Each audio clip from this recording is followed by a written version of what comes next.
Alors, bonjour chers internautes, tous nos voeux pour cette nouvelle année 2025, on vous souhaite le meilleur. Donc aujourd'hui, on va plonger dans le chapitre 58, un chapitre qui est intitulé Guérison d'un aveugle à Capharnaüm, après une leçon de pêche appliquée aux âmes. Donc, où est-ce que nous sommes? Nous sommes en l'an 27 à Capharnaüm, en fin de journée, le 3 mai. Alors, précisons que cette scène n'est pas rapportée par les évangélistes. Elle n'est pas évoquée non plus dans les évangiles apocryphes ou ailleurs. Hein, c'est un immense cadeau, une fois de plus, à chaque fois qu'on est sur un tableau, sur une scène qui est inédite. Vous rendez-vous compte, c'est une scène qui s'est déroulée il y a presque 2000 ans. Souvenez-vous, on avait laissé Jésus avec ses premiers apôtres à Nazareth et on avait bien noté que Nazareth était plus que très partagé, on va le dire comme ça, sur la récente notoriété de l'enfant du pays. Cette scène était datée le 23 avril 27. On est donc exactement 10 jours après cette scène. Alors, dès les premières lignes, vous le verrez, et je vous invite vraiment à lire ce chapitre, Jésus dit à Maria Valtorta, regarde. Et je m'arrête quelques instants là-dessus parce que beaucoup de choses sur la manière d'écrire de Maria Valtorta reposent sur ce regard, entre guillemets. Pour ceux qui connaissent pas bien l'œuvre, Maria Valtorta ne nous fait jamais la leçon. Elle ne nous enseigne pas. Elle nous dit souvent, directement ou indirectement, regardez. C'est vraiment ça la beauté de cette œuvre, c'est qu'on regarde par-dessus son épaule. Alors, allons-y, regardons avec elle, par-dessus son épaule, abracadabri, abracadabra, on va traverser le temps et l'espace et on va se rendre sans tarder à Capharnaüm. La scène que Maria Valtorta nous montre commence par un coucher de soleil, magnifique, sur le lac de Génézareth. Jésus, on l'entend, qui interpelle son apôtre Pierre et qui lui dit, est-ce que la pêche sera bonne? La pêche sera-t-elle bonne? Le temps est favorable, répond Pierre. L'eau est calme, il y aura un clair de lune. Les poissons remonteront du fond et mon filet les entraînera. S'ensuit une remarquable leçon de pêche reçue en plus de première main, rendez-vous compte, par un marin de l'an 27, aguerri au lac à la pêche, natif du Cru, Pierre lui-même, le futur Saint-Pierre. Et puis, dans ce chapitre, c'est au tour de Jésus, ensuite, de parler, si je puis dire, et il va nous enseigner sur le péché en s'appuyant sur la leçon de pêche prodiguée par son apôtre. Un enseignement lumineux sur le péché. Et ensuite, on va entendre Jésus qui nous parle de son royaume, de ce qui va se passer dans les siècles à venir. Et c'est presque d'une certaine manière une prophétie sur ce que sera le monde jusqu'à nous. Alors qu'ils s'apprêtent tous à embarquer, on pourrait d'ailleurs penser que la scène pourrait presque s'arrêter ici. Voilà que Jean arrive sur la grève, en retard, essoufflé. Il a la meilleure des excuses. Un aveugle cherche Jésus pour être guéri. Générique.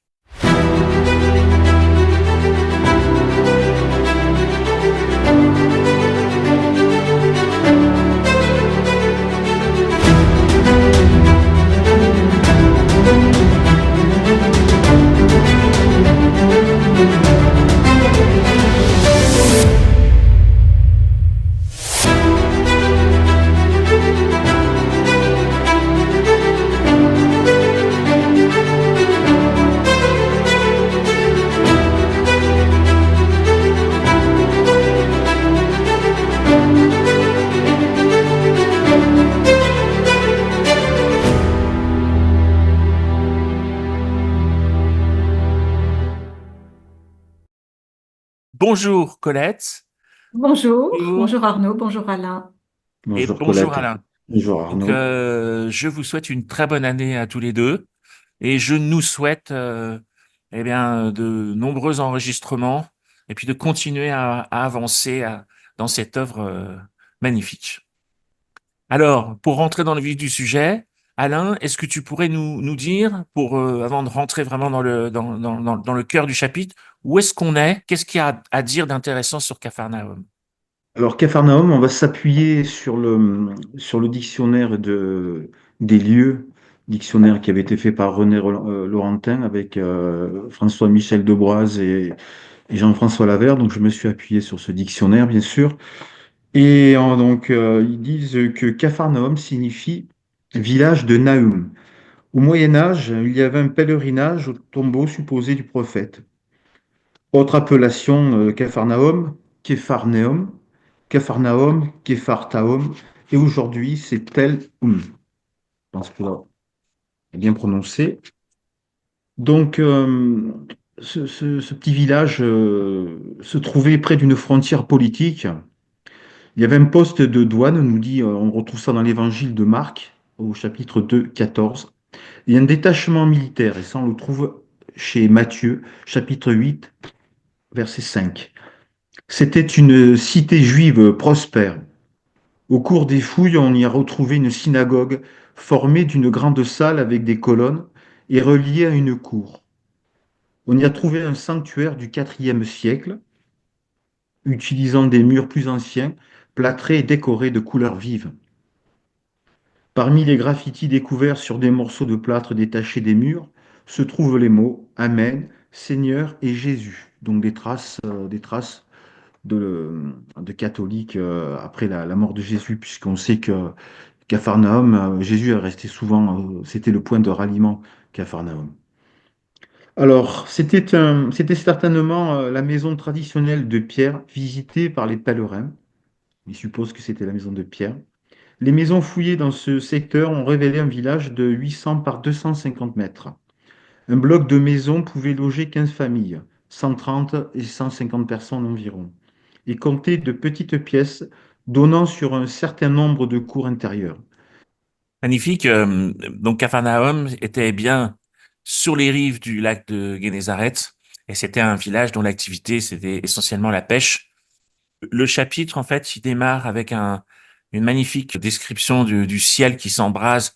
Maria Valtorta précise que le ciel se reflète sur l'eau du lac, et c'est un peu, j'imagine, un peu comme on dit, l'eau est d'huile, ou la mer est d'huile.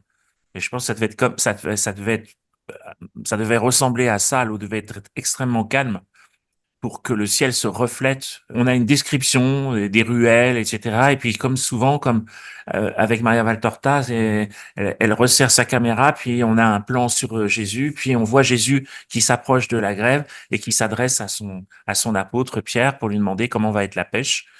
Et s'ensuit en fait une leçon de pêche de Pierre à l'attention de Jésus. Donc, je pense qu'on peut peut-être commencer par ça. Ni Colette, ni Alain, ni moi, on est pêcheurs, mais en même temps, je trouve que c'est quand même assez troublant d'avoir autant de détails sur la façon dont ils s'y prenaient à l'époque pour ramener du poisson et le vent. Oui, je trouve que ce passage illustre vraiment très bien la manière dont Jésus, qui est l'homme-dieu, épouse la condition humaine de celui qui n'y connaît pas grand-chose au métier de pêcheur, hein. Parce que c'est Dieu lui-même qui met sur les lèvres de Pierre, qui met dans son cœur, dans son esprit, la maîtrise et l'expérience qu'il en a de l'art de la pêche. Et je trouve ça très, très beau. Bon, je ne vais pas rentrer dans le détail de la technique de pêche. Moi, j'étais beaucoup plus attentive, beaucoup plus sensible à la manière dont Jésus a exploité c'est-à-dire qu'il se sert très souvent des fondements philosophiques énoncés par Pierre, qui a vraiment basé sa philosophie de vie sur son métier de pêcheur, pour ensuite en faire des paraboles et expliquer qu'il en va de même de l'homme et de la pêche des poissons. Ben voilà, c'est pareil que la pêche. Il en va de même pour les âmes. Et cette phrase-là où il dit, ce sont de petites bêtes, mais à 10, 100, 1000, les poissons, hein, deviennent forts comme des léviathans. Et Jésus saisit alors l'occasion justement pour dire que c'est la même chose avec les fautes. Alors, au départ, ce sont des petites fautes, voilà, puis elles finissent par s'accumuler pour devenir finalement un vice capital. Ça peut commencer par un regard de concupiscence, qui peut se solder par un acte. Ça peut aussi être un manque de charité avec quelqu'un de proche, va se solder avec par un acte de violence, etc. Et j'ai retrouvé un passage intéressant euh, dans une leçon donnée par Azarias en Ah, 46. C'est extrait de la leçon du 2 juin 1946. wow. Et Azarias commente justement cette phrase de la première lettre de Saint Pierre, Pierre quand il sera devenu saint, parce que pour le moment, il est encore bien, bien charnel, comme dira plus loin Jésus. Et Pierre dit dans cet épître, soyez prudents et veillez dans la prière. Ayez surtout les uns pour les autres un ardent amour, car l'amour efface une multitude de péchés. Et alors Azarias explique, qu'est-ce que donc que chaque péché, chaque omission, chaque imperfection, sinon une diminution momentanée ou obstinée des forces de l'amour en l'homme? Le péché mortel, obstiné, impénitent, est la tenace diminution des forces de l'amour, le coma, l'agonie mortelle qui conduit à la mort éternelle. Le péché véniel est un affaiblissement moins profond, mais qui tient l'âme dans une continuelle torpeur. L'imperfection est encore moindre. Si elle est involontaire, c'est à peine le fléchissement d'un instant de la vigilance amoureuse. Mais un homme mourrait d'asphyxie s'il interrompait trop souvent sa respiration, de même que l'on pourrait mourir sous des coups d'épingle répétés à l'infini. Ce ne serait donc pas de la perte totale du sang qu'il mourrait, mais par l'épuisement dû à la douleur. Il en va de même pour l'esprit. Voilà, donc il y a beaucoup de leçons là-dessus. Et puis ailleurs, il dit encore, Jésus, il compare les nombreux péchés véniels aux innombrables grains de sable. Ça veut dire que qu'est-ce qu'on peut en faire de cette leçon de Jésus dans notre vie quotidienne? Ah bah, il donne la réponse un peu plus loin. Il faut vigilance et prière pour être fort et avoir du secours et ferme volonté de ne pas pécher. Et aussi une grande confiance dans la justice pleine d'amour du Père. C'était exactement les propos de l'acte, les mêmes paroles que l'on dit dans l'acte de contrition. Mon Dieu, j'ai un très grand regret de vous avoir offensé parce que vous êtes infiniment bon, infiniment aimable et que le péché vous déplaît. Je prends la ferme résolution, avec le secours de votre sainte grâce, de ne plus vous offenser et de faire pénitence. Il exprime exactement la même chose dans cette phrase-là. Donc au quotidien, l'accumulation de petites fautes vénielles, moi tel que je l'avais compris jusqu'à présent, c'était pas que la faute en soi était gravissime, mais j'avais lu quelque part que c'est par là que en tenaille où le malin fait levier pour rentrer, qui commence plus facilement par les petites choses qui semblent dérisoires, donc vis-à-vis desquelles on pourrait être plus négligent, et c'est par là qu'il rentre. Moi, j'avais ça à l'esprit. Ben oui, il se sert des petites tentations pour commencer. Je pourrais prendre les propos du père Jean-Pascal Duloisy, qui est prêtre exorciste du diocèse de Paris. Il disait que la tactique du diable se résume en trois mots. La suggestion. Comment? Vous n'avez pas le droit de manger de ce fruit-là? Puis délectation, mais goûtez-le, il est bon, il est beau à voir et tout. Délectation, ah oui. Et puis, pour terminer, par le consentement. On consomme la chose, et l'aboutissement sera quand même la tristesse. Alors que la règle de Dieu commence par le commandement, entraîne la confiance, l'obéissance et la paix. Donc, il y a voilà un petit peu les deux chemins que nous pouvons choisir. Et donc, ces petits péchés véniels, voilà, ce sont ces nombreux petits poissons que Pierre ce sont ces âmes que Pierre aura à arracher aux démons par la suite pour les amener au Seigneur, les arracher au diable. Hmm.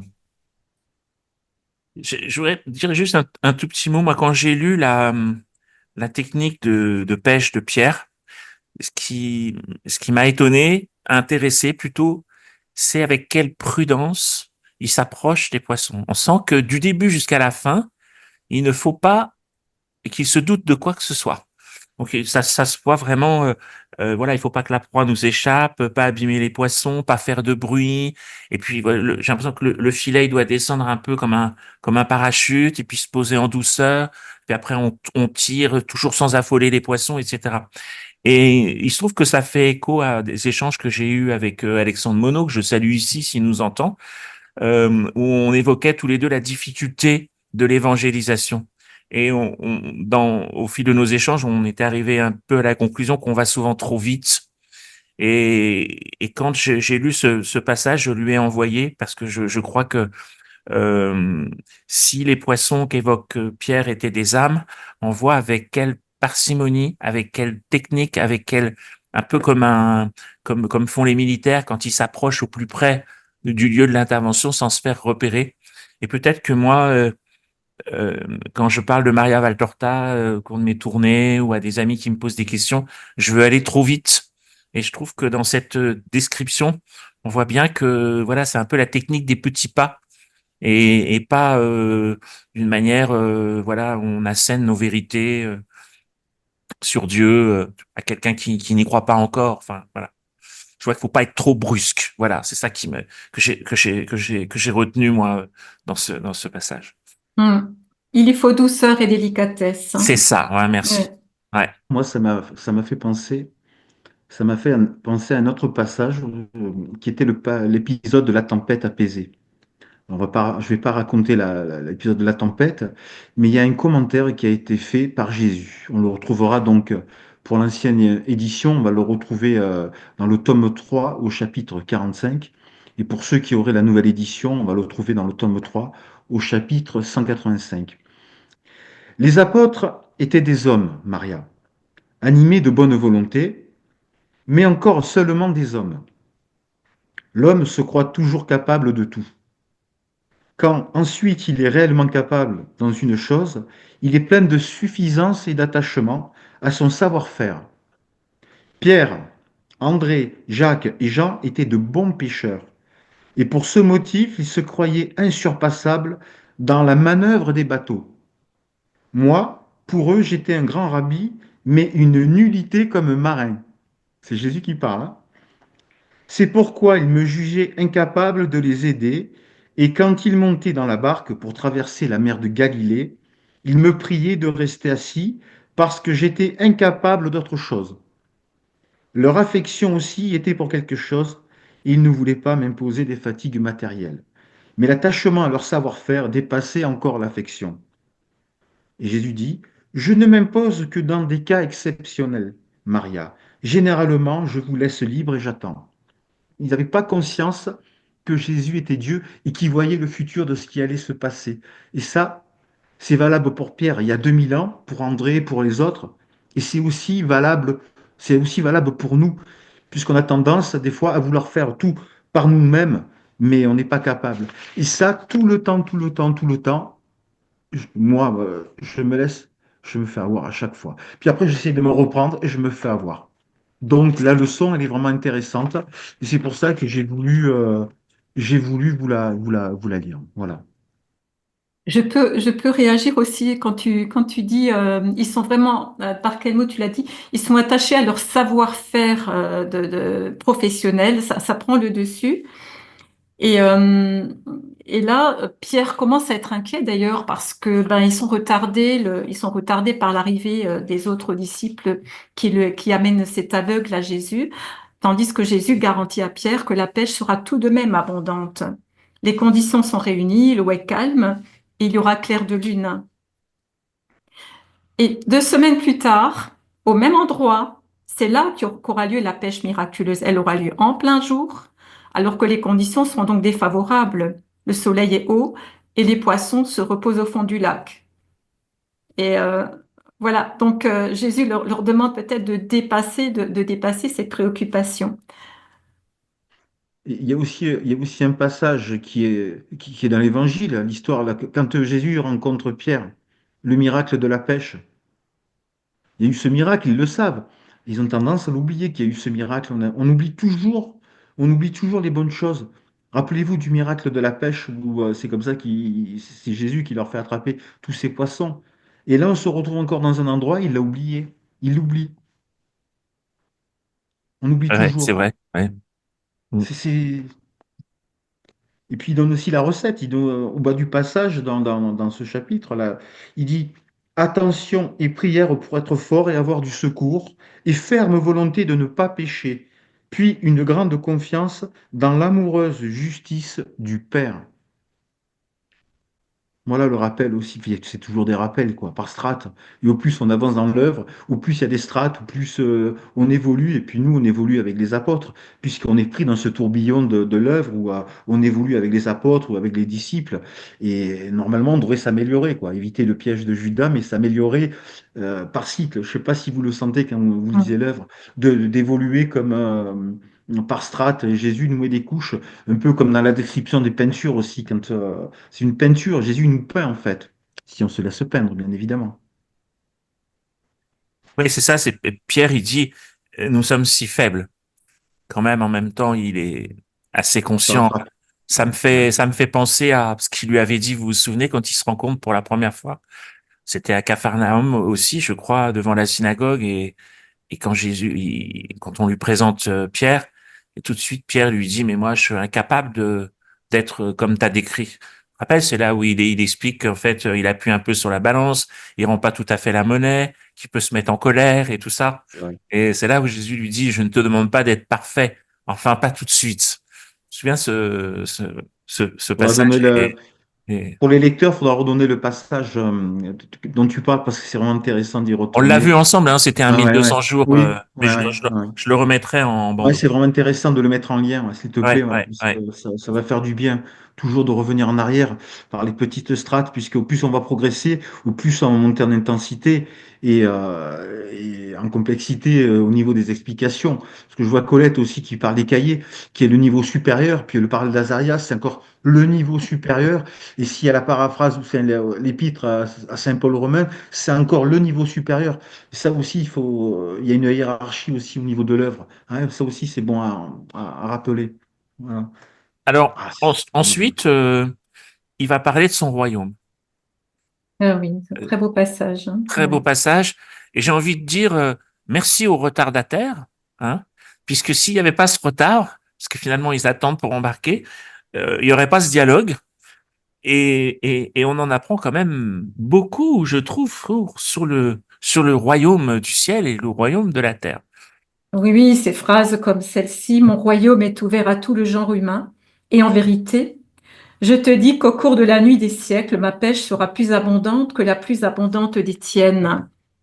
Et il conclut, euh, vous ne pouvez pas encore comprendre, mais en vérité, je vous dis que votre vie chrétienne vous obtiendra de ressembler à votre Maître.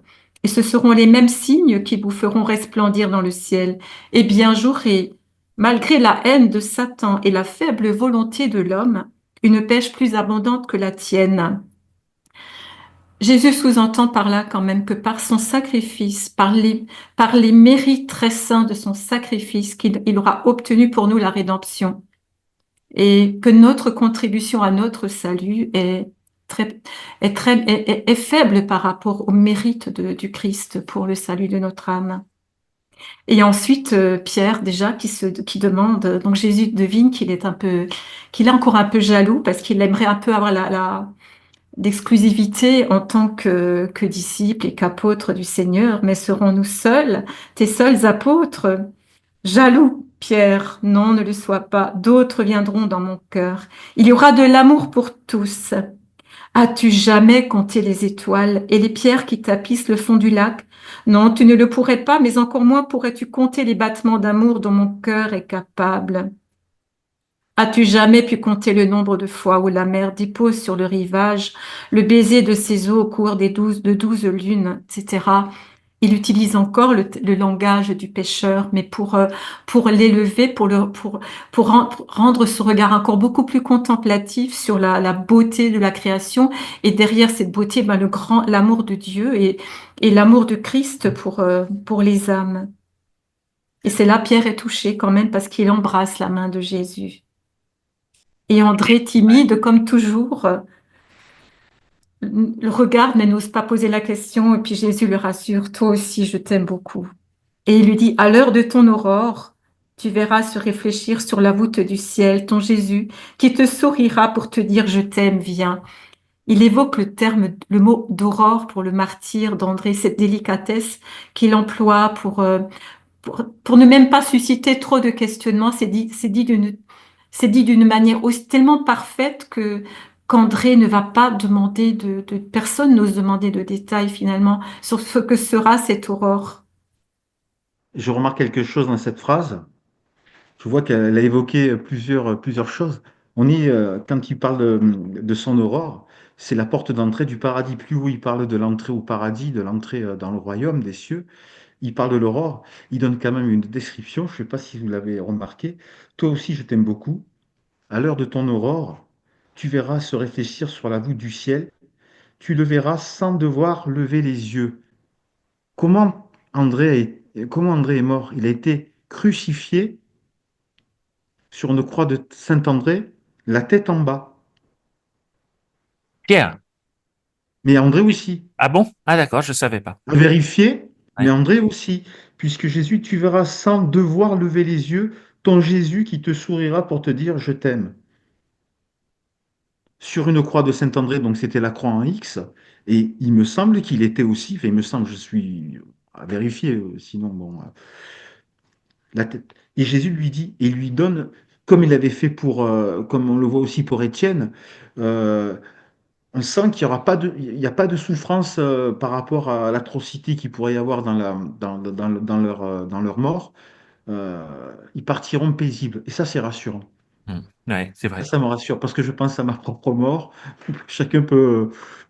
Ça, c'est très rassurant, ça. Ce martyre-là, il est rassurant. Et la tête à l'envers.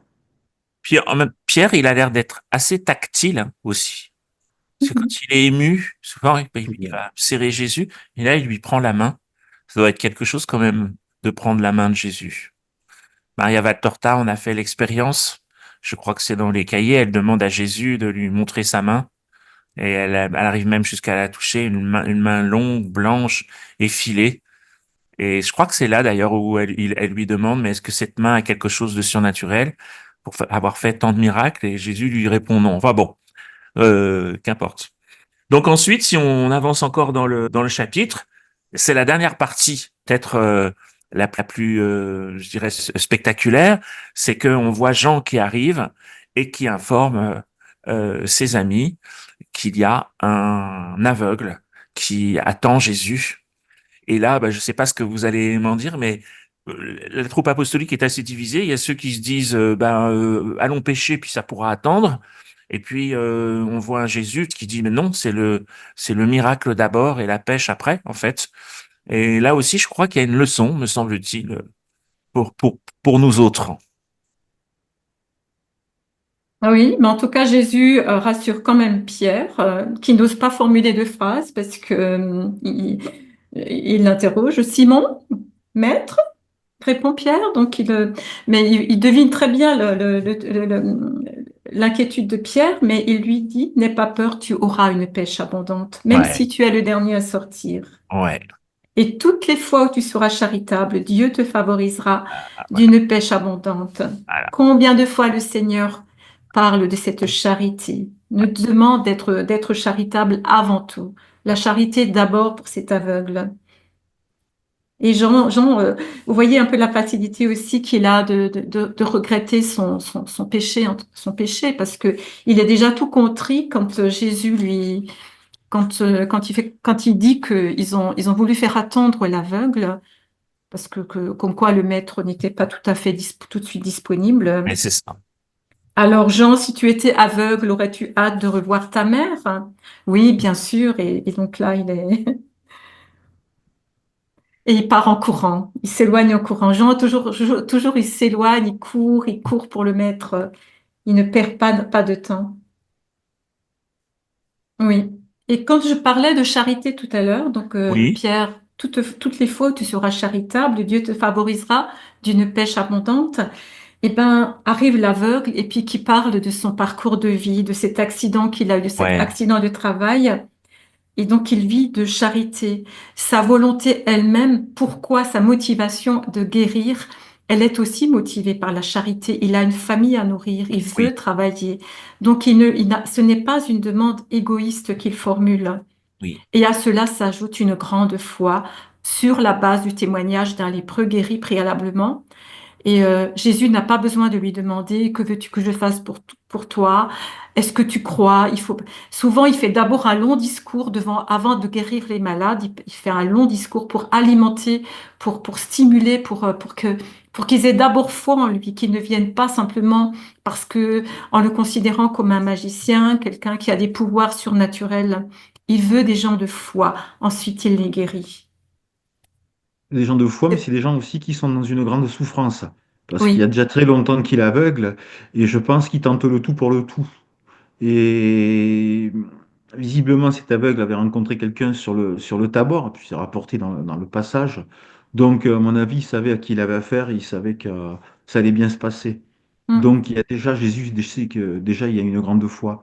Et là où c'est un peu plus troublant, c'est quand il y a des miracles, il y a des personnes, comme par exemple, quand il y a des passages avec les lépreux, il y a des lépreux qui sont là, ils veulent être guéris, puis tu en as, ils sont à côté, ils voient le miracle. Et comme les pharisiens sont passés pour dire c'est le diable ou ils veulent pas être soignés. Et ça, là, par contre, c'est quelque chose qui m'a toujours, qui est complètement étonnant. Autant cet aveugle, lui, il arrive, il est sûr parce qu'il a eu confiance. Autant d'autres dans l'œuvre, ils veulent pas. Ça, c'est. Et Colette, ça serait pas Simon le Zélote, le lépreux, parce que j'ai regardé un peu dans les chapitres précédents, le seul miracle, et en plus Simon Zélote, c'était pas la lèpre, hein, c'était un psoriasis, mais j'ai cherché qui pouvait être cette personne, j'ai pas trouvé. Bon, Non, je ne me suis pas posé la question. Il revenait d'auprès des prêtres après la purification. Je le connaissais car je l'avais servi à l'époque où il avait une boutique à Césarée. De toute façon, tous ces personnages, ils sont en relation tous les uns les autres. C'est une vie dans un petit pays, c'est dans une région entre 40 et 45 kilomètres. Des fois, voire 50. Césarien est un petit peu plus loin, pas loin de Nazareth. Donc, ils se connaissent un peu, ils sont liés par les affaires. Césarée-Maritime, c'est l'endroit où il y a le proconsul. Donc, à un moment donné, ils sont tous amenés à se connaître ou aller à la grande ville. Il y a pas de hasard quand on lit l'œuvre. C'est vrai que quand on lit dans les évangiles, on n'a pas autant de détails.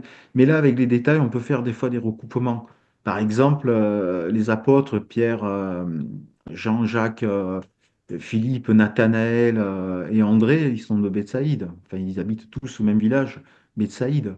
Donc, il y a tout est lié, en fait. bon, et puis après toute dernière partie, en fait, bah, on assiste vraiment aux premières loges, si je puis dire, à toutes les étapes, il va, par égard pour ses yeux, pour égard par là, qui est pas un choc lumineux trop important, il va demander à ce que ça se passe à l'intérieur d'une pièce pour que la lumière et ses yeux s'habituent progressivement à voir.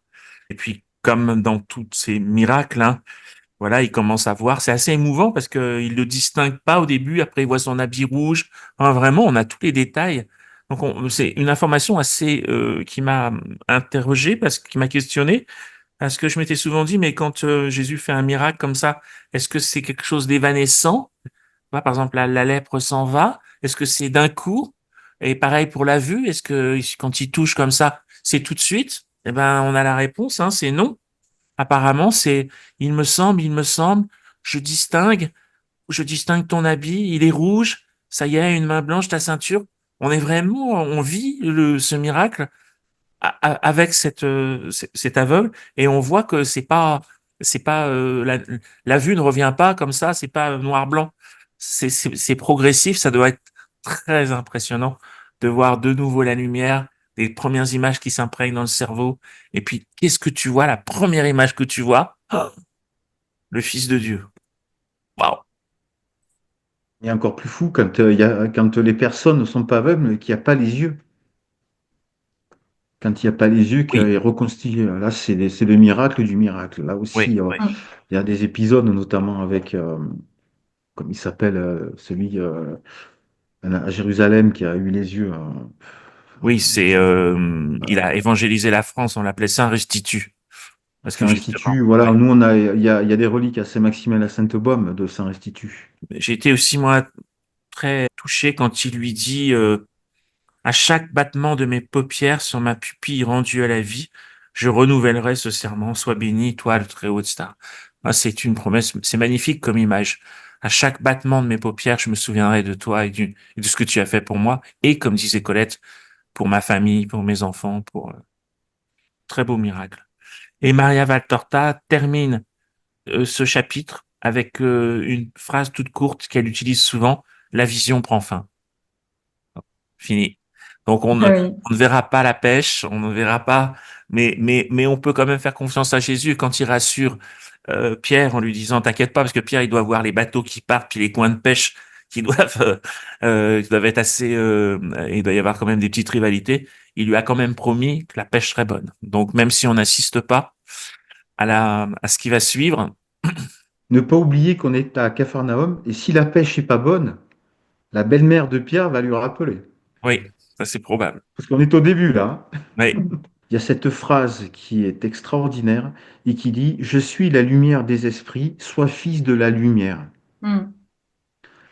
Il fait un rappel en disant, il ne peut pas comprendre celui qui a été guéri, mais il fait un rappel en disant qu'il est là, il n'est pas pour le corps matériel, mais qu'il est pour la lumière, pour l'esprit. Et c'est ce rappel qu'il fera toujours, toujours, toujours, en disant, soyez esprit. Et son royaume, c'est le royaume de l'esprit, pas le royaume de la matière. Et cette phrase est importante, mais elle ne peut pas être comprise au départ comme ça par celui qui a été guéri. Et cette instruction, on la retiendra, elle sera faite notamment, il le dira aussi au frère de lait d'Hérode. Mais c'est très important, ça, de devenir esprit. Et c'est tout notre travail sur Terre. Et c'est ce qu'on retrouve vraiment le fil conducteur dans l'œuvre. Mes amis, l'heure tourne. On va se diriger vers la fin de notre Colette. Ah.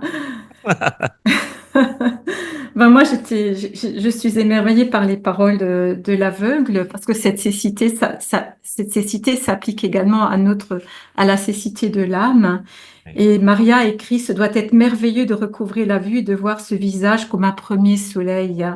Ah Et le plus beau bleu, le plus serein, c'est dans tes yeux que je le vois. En toi, je vois la beauté du soleil, le plus vrai, et la plus pure splendeur de la plus sainte des lunes. Et nous pourrions être tentés peut-être d'envier cet aveugle d'avoir vu ce visage, ce regard de Jésus, alors que le chrétien aujourd'hui peut contempler le Christ dans son sacrement, dans le sacrement de l'Eucharistie. Et tout comme d'ailleurs, il y avait ce beau passage, si on cherche un peu d'inspiration, qu'on se sent un peu euh, insuffisamment inspiré au moment de méditer, par exemple, les mystères lumineux. Là, c'est le troisième mystère lumineux sur la prédication du royaume. Pourquoi pas ouvrir ce tome 1 à la page 396 et lire ce passage sur le royaume des cieux. Pourquoi pas, quand on ne sait plus comment s'adresser au Seigneur devant le Saint-Sacrement, ouvrir le livre, le tome 1, la page 398, pour contempler Jésus, son regard, son visage lumineux. Parce que les âmes, les esprits démoniaques ne s'y trompent pas. Dans son livre sur les mémoires d'un exorciste, le père Gabriel Amorth, exorciste du Vatican, a cité quelques phrases dites par les esprits impurs qui possédaient les personnes, qui disent notamment, là j'avais noté deux, trois phrases. Une heure devant lui nous prend les âmes que nous avons piégées durant des années. Son regard nous détruit, sa lumière nous brûle. Donc eux savent qu'il est présent, et donc contemplons-le.